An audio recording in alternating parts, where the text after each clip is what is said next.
LPU ప్లేస్మెంట్ల రికార్డులు సృష్టిస్తోంది. Final year student 2.5 కోట్ల ప్యాకేజ్ పొందుతున్నారు. 1700 మందికి పైగా ఎల్పియు స్టూడెంట్స్ 10 లక్షల నుంచి 2.5 కోట్ల ప్యాకేజెస్ పొందారు.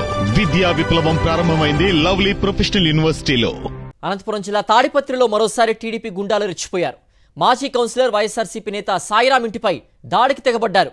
అర్ధరాత్రి సమయంలో కేకలు వేస్తూ ఇంటిపై రాళ్లు, మద్యం బాటిళ్లు విసిరారు. ఇంటి బయట ఉన్న స్కూటీని ధ్వంసం చేసి నానా హంగామా చేశారు. ఈ దాడిలో సాయిరాం ఇంటి తలుపులు, గోడలు ధ్వంసమయ్యాయి.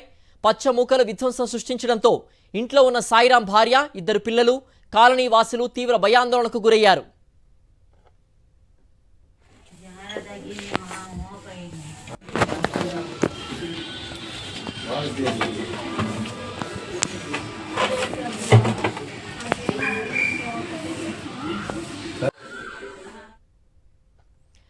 మరింత సమాచారం మా ప్రతినిధి శివారెడ్డి అందిస్తారు.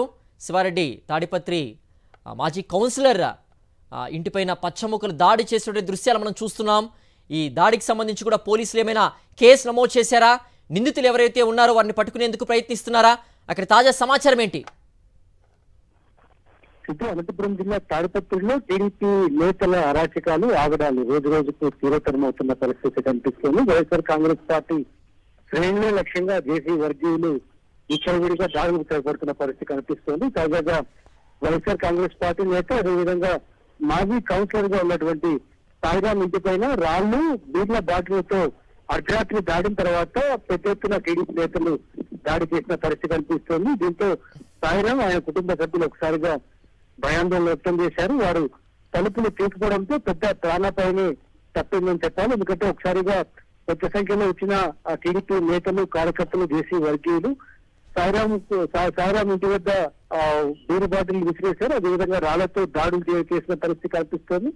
ఈ నేపథ్యంలోనే హుటాహుటిన పోలీసులు కూడా బాధ్యతలు సాయిరాం సమాచారం ఇచ్చారు. ఇక పోలీసులు రావడంతో అక్కడి నుంచి జేసీ వర్గీయులు పారిపోయినట్లుగా తెలుస్తోంది. మొత్తం ఘటనకు సంబంధించి పోలీసులు విచారణ చేస్తూ ఉన్నారు. గత కొంతకాలం అంటే టీడీపీ కూటమి అధికారంలోకి వచ్చిన తర్వాత తాడిపత్రి నియోజకవర్గ వ్యాప్తంగా వైఎస్ఆర్ కాంగ్రెస్ పార్టీ నేతల, కార్యకర్తల పైన దాడులు రోజుకు ఒక చోటు జరుగుతున్న పరిస్థితి చాలా ప్రస్ఫుటంగా కనిపిస్తుంది. వీటిపైన పోలీసులు కఠినంగా వ్యవహరించాలని స్థానికులు కూడా విజ్ఞప్తి చేస్తున్న పరిస్థితి కనిపిస్తోంది. సిద్ధు.